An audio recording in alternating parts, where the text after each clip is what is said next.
gagawin kapag gusto nyo malinis ang loob ng kalawang sa kalawang sa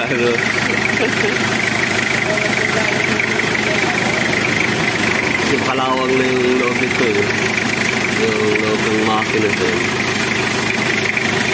papanda rin tapos susutukan ng ghost sa tubig para ma-flush yung mga kalawang sa radiator para hindi na humalo sa bagong radiator na nilalagay. Yan, dyan tumutulo. Ay, basa na pala ako.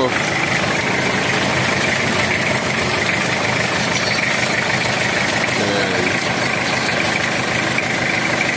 Para malinis at walang kalawang patuloy sa loob ng makina ng mga water pump.